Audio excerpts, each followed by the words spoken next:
"Jack, you are single, aren't you?" Out of the blue, I was called in by the boss, and I had no clue what he was getting at. "Yes, I'm single, but why do you ask?" "There's been a request from a client's daughter who wants to meet you for a matchmaking. You'll accept, right?" Could such a sweet deal really exist for me, already hitting 40? While skeptical, I remembered the layoffs my colleague mentioned. Rejecting this could very well put me on the chopping block. With such calculating thoughts, I reluctantly agreed to the matchmaking. However, on the day, I was approached by the client's daughter saying, "It's nice to see you again." Recognizing her, I couldn't help but exclaim. But what followed was even more surprising. The reason is, meeting her was going to change my life dramatically. I'm Jack, nearing 40. What you'd call middle-aged. Just a typical office worker. Looking back, as a kid, I always strived to be straightforward and despised any unjust conduct. Probably because I used to look up to the heroes I saw on TV. That sense of justice undoubtedly gave me confidence. It must have been early in elementary school, when I witnessed a girl who newly moved into the neighborhood, being harassed by some boys in our class. "You're really short." "Shorty, shorty." "I'm not short." She was trying hard not to cry, her eyes welling up. "Hey, don't be mean to a girl." I couldn't stand it and stood up to the boys. They seemed younger than me and scattered the moment they saw me. "Thanks. Those boys always pick on me. But today I'm so happy because you saved me. I'm sure you were doing well on your own too." "I'm Jack. If anything happens again, tell me."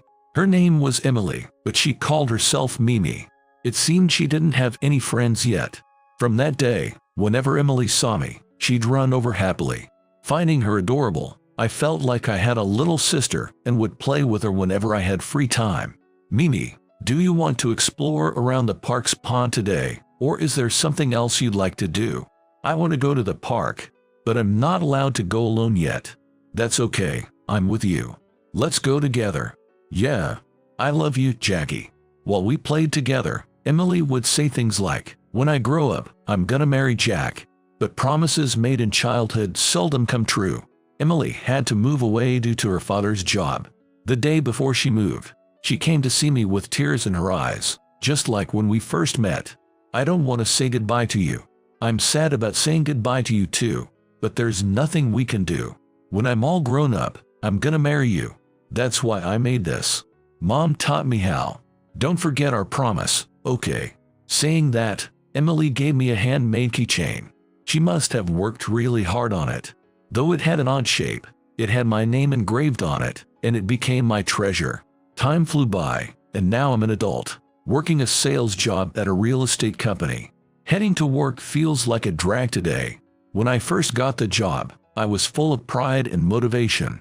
I thought my mission was to stand in their shoes and make sales that would make the customers happy. But reality is not so simple.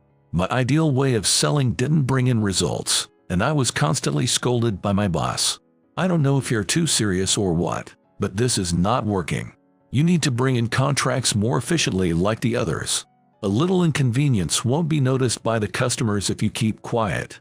Even if I wanted to argue with my boss's words, I couldn't, not without better results. I noticed my colleagues laughing at me behind my back. "That guy is such an idiot. What's all this for the customer nonsense? He should just fudge it and be done. Maybe he just wants to say he's diligent, huh?" Scolded by the boss, ridiculed by colleagues. My spirit was gradually worn down. Yay, it's a job. You have to produce results. Suppressing my conscience, I began to hide inconvenient truths from customers to secure contracts. Even if complaints came later, I'd feign ignorance, and my once straightforward character had become twisted. Now, I don't take pride in my work anymore. I just sell for the sake of performance. Feeling wrong about how I work makes every day a drag. But ironically, the more I bent my principles in sales, the more my contract numbers increased, and I started to get recognized by my boss and colleagues. "Your contract numbers are looking good today too. You've really got it when you try." When I secure a contract, my boss is in a good mood. But once work is over, I'm overwhelmed with a gloomy feeling every day. What am I doing this job for? Is this really what I wanted to do? In the end, I kept on with the job. having doubts, yet continuing aimlessly. Before I knew it, I had turned 40. The only time I feel truly like myself and at peace is when I draw, a hobby I started in high school. Back in school, I often clashed with classmates because I wasn't very flexible. I knew they called me a difficult person. I was frustrated and troubled by my inability to get along with others. That's when I started drawing, a hobby where I could immerse myself in my own world and find peace.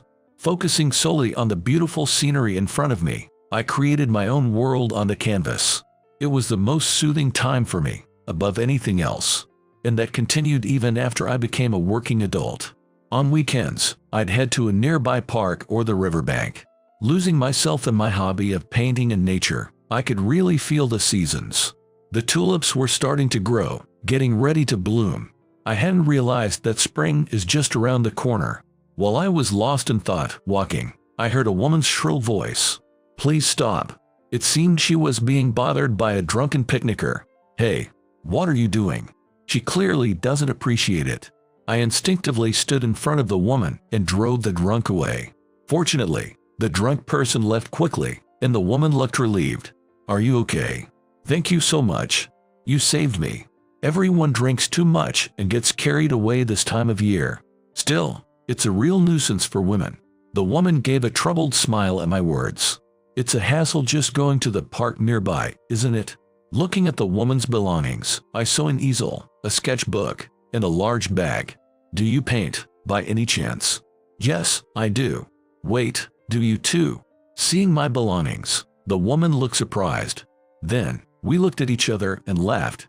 After a good laugh, we introduced ourselves. "I'm Jack. I often paint around here." "I'm Emily. This place is quiet and the tulips are beautiful, so I've been painting here a lot recently." We hit it off from there and enjoyed painting together. Emily's paintings were incredibly good. "Your paintings are almost magical, Emily." "I'm glad you think so. I'm actually trying to become a professional." "Really? I'm sure you'll make it." "I hope so. But I'm already in my mid-30s, and my parents keep telling me to stop dreaming and get a real job or settle down and get married." I was surprised at her words. "What? You look mid-20s at most." "You're good." I'm flattered. But before I knew it, I reached this age without achieving much. Still, I don't want to live bending my dreams. Her eyes were on the tulip buds, and I could see a strong conviction in them. Becoming a working adult, I realized I had lost something that she still possessed. Seeing how determined she looked, I felt a bit ashamed of my current way of living. "Emily, you'll be fine. Anyone who can paint such beautiful pictures will surely be recognized someday." After some small talk, we parted ways. Talking with Emily made me question my current lifestyle. The following month after meeting Emily, I was suddenly called into the president's office. Lately, the company's sales had been falling, with rumors of layoffs circulating. I was anxious as I went into the office. Entering the president's office, I was greeted by a surprisingly cheerful boss who asked me an unexpected question. "Jack, you're single, right?" "Yes." "Why?" "Well, the other day, a client's president came to greet us with his daughter." And I couldn't grasp the intention behind my boss's question. But without minding my confusion, the president continued. "It seems his daughter caught a glimpse of you and took a great liking to you. She has requested to meet with you. What do you say? You'll meet her, won't you?" "Me? Are you sure? A 40-year-old guy like me? Could there be some mistake?" I asked again, thinking it might be a mix-up. But it seemed there was none. "The client specifically asked for you. If this matchmaking goes well, it could solidify our business relationship. I really hope you'll accept." I had no strong desire to marry, and above all, such a convenient offer seemed too good to be true. I thought about declining, but then I remembered what a colleague had mentioned about layoffs. If I refused, I might end up being targeted for layoffs. Well, meeting her shouldn't be a problem. So, I calculatedly decided to accept the matchmaking. Yet, I wasn't convinced. Suspicious, I headed to the designated fancy restaurant on the day. Arriving at the place, I was intimidated by the chandeliers and the grand entrance that awaited me. Feeling nervous, I took a deep breath and entered. I was led to a room where our president and the young lady were already waiting. She seemed modest, a perfect image of traditional beauty. After exchanging greetings and introductions, the president said, "Well, I'll leave you two young folks alone now," and left. With just the two of us, I was at a loss for words. Just as I was about to say something, she spoke up. "It's nice to see you again, Jack." Contrary to her previously quiet demeanor, she spoke to me with confidence. Excuse me, Emily. From the other day." "Yes, that's right. Didn't you remember me?" Her mischievous smile was childlike and endearing. "No way, you looked so different, I thought you were someone else." "Well, last time I was wearing a hat and not this fancy makeup." She laughed, and I felt a bit relieved. "So, why did you suggest a matchmaking with me?" At my question, Emily's face suddenly fell. "When I went to your company with my dad, I saw you by chance. Later, my parents insisted on arranging a matchmaking for me, and in a panic, I blurted out your name. I thought if anyone could have an understanding of my dreams, it would be you. I'm sorry, was it a bother?" So that's what happened. Honestly, I was skeptical, thinking there must be some catch to being matched with an old guy like me. But now I get it. Knowing the reason, it's not a bother at all. When I reassured her, she smiled again, looking relieved. "I knew you would understand, Jack. Could I ask you one more favor, even though it's a bother?" "Sure, what is it?" "Would you marry me, even if it's just for show?" "What?" "Of course, we can divorce as soon as I'm able to stand on my own 2 feet. It'll secure the contract for your company, and I won't be a bother to you. Otherwise, I'll have to give up my dream." After a rapid-fire plea, her face suddenly looked like she was about to cry. From the first time we met, Emily talked about her dreams with sparkling eyes. I wanted to support her, perhaps because she possessed something I lacked. "That's fine by me." "Really?" "Yes, really. Really." Despite initiating the request, Emily looked surprised at my response. It makes sense. Normally, no one would agree so quickly. I'm not particularly fixated on marriage. I'm getting on in years and had given up on the idea anyway. Plus, after hearing so much from you last time, I wanted to support your dreams. Seeing my smile, Emily finally smiled back, relieved. "Thank you so much. Now that's settled, I'll report back.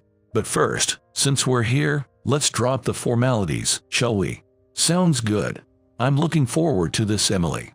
"Me too, Jack. I never imagined the matchmaking arranged by the president would turn out like this. But with our secret agreement settled, Emily and I became a temporary team by fate. When we reported our intention to marry to the president and Emily's father, they were overjoyed. Before we knew it, everything was moving quickly. Given our ages and personalities, we opted for a small, family-only dinner instead of a big wedding ceremony. Thus, our married life began.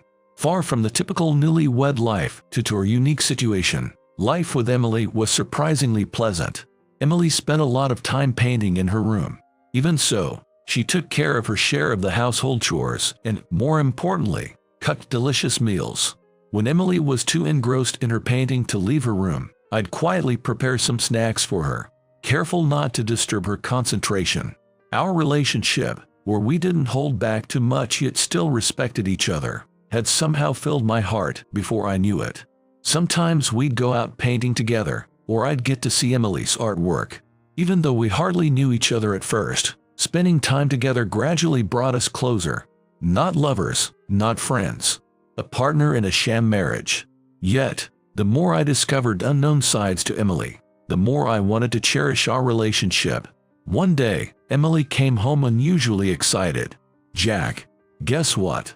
What's got you in such a good mood?" "I got the chance to enter a famous contest." "Well, that's great. If I win an award in this contest, I'll get a lot of attention as a professional artist.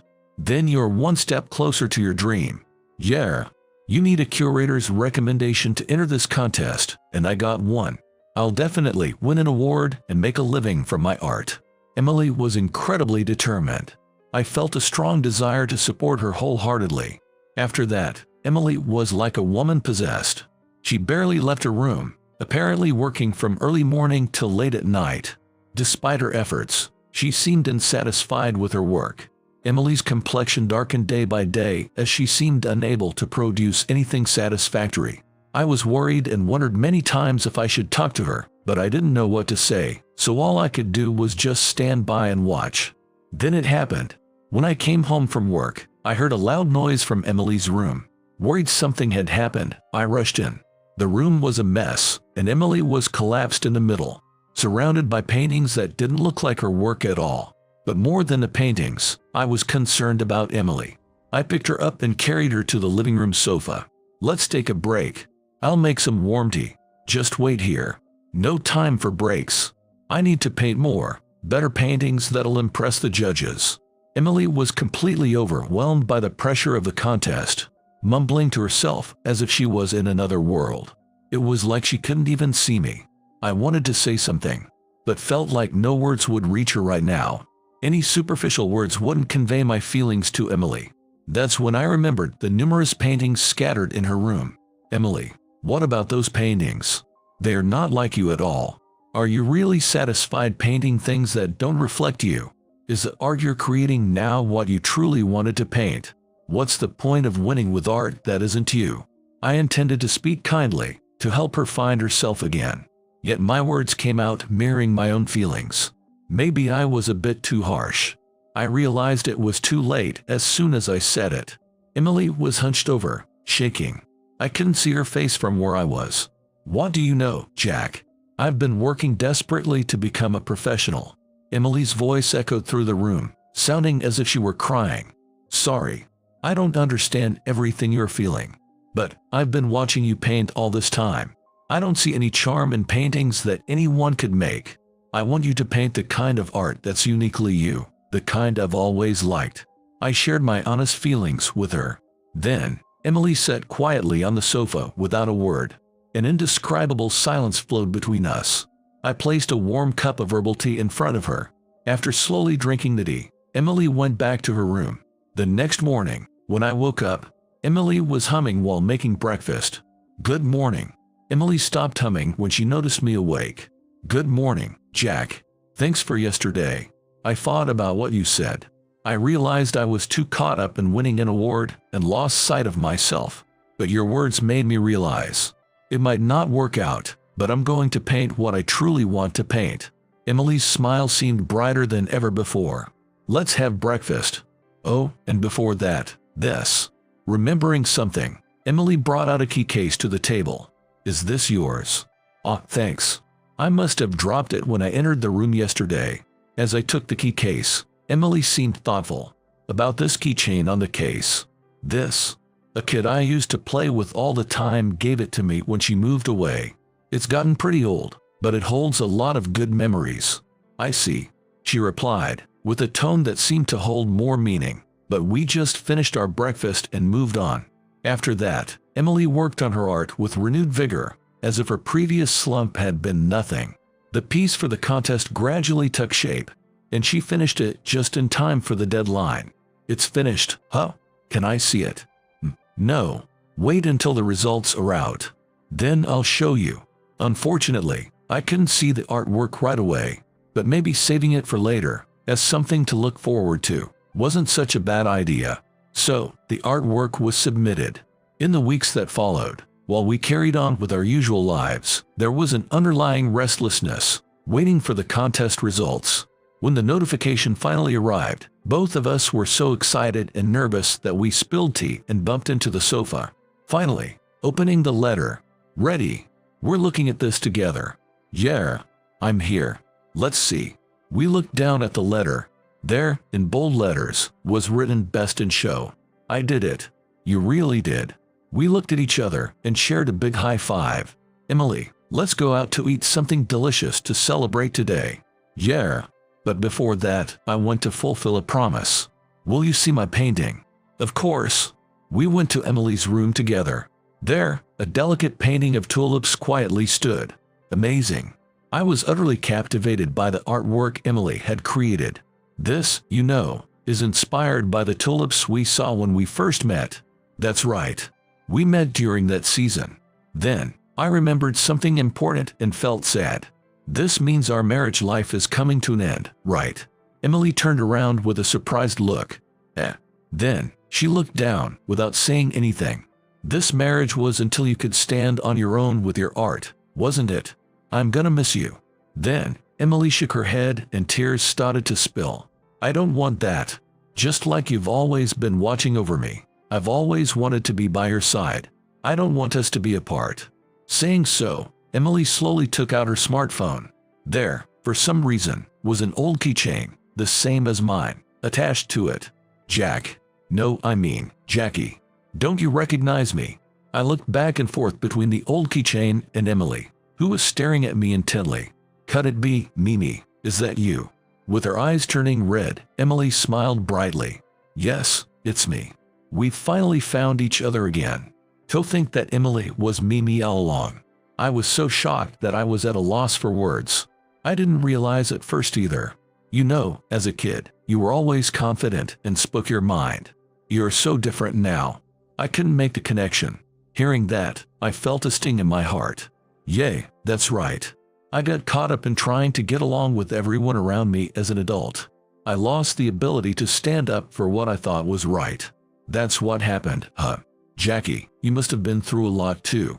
But when you told me my art wasn't like me, it reminded me of the old you. And finding that keychain, I was sure. Is that so? Thanks for noticing. Jackie, will you marry me again? For real this time? Emily's words made me so happy I felt tears coming. I was sad thinking our time together was ending. Am I good enough? Instead of answering, Emily just hugged me tightly. It's always been you, Jackie. I wouldn't have it any other way. After that, we naturally took each other's hands. In sickness and in health, I vow to be with you. In richer or poorer, I vow to be with you. We reaffirmed our marriage vows to each other. Even so, our daily life hasn't changed much. Just as a formal gesture, we exchanged rings once more, just the two of us. After winning the top prize in the contest, Emily started getting offers from various galleries, and many of her paintings began to sell. Thanks to a more comfortable lifestyle, we recently welcomed a fluffy kitten into our family, something Emily had always wanted. Personally, I've become even closer to Emily, building a relationship based on mutual respect more than ever before. And at work, I've been consciously trying to be more authentic. I changed my sales approach to not only highlight the advantages of the properties I introduced, but also to explain the disadvantages properly, and then consider what would best suit the customer. When I first started to make this change, I was worried that it might lead to a drop in contracts and a return to days filled with criticism. However, customers actually responded more positively to this new approach. Because I was honest about the downsides, they trusted me to choose properties that suited them best. Even if it didn't result in a contract right away, being seen as a trustworthy salesperson led to referrals and a growing network. Thanks to this, I am now achieving top sales performance and gaining recognition from those around me. Being straightforward with what I believe in can sometimes create friction or discomfort for others. However, by expressing my feelings honestly, without deceit, and respecting the other person's perspective and thoughts, I can build true trust. It was when I openly shared my feelings with Emily and respected hers that I first realized this. Now, surrounded by many trusting relationships, I am living happily. Today, like every day, we'll spend valuable time together, respecting each other. Grateful for the ordinary moments, I will cherish this happiness.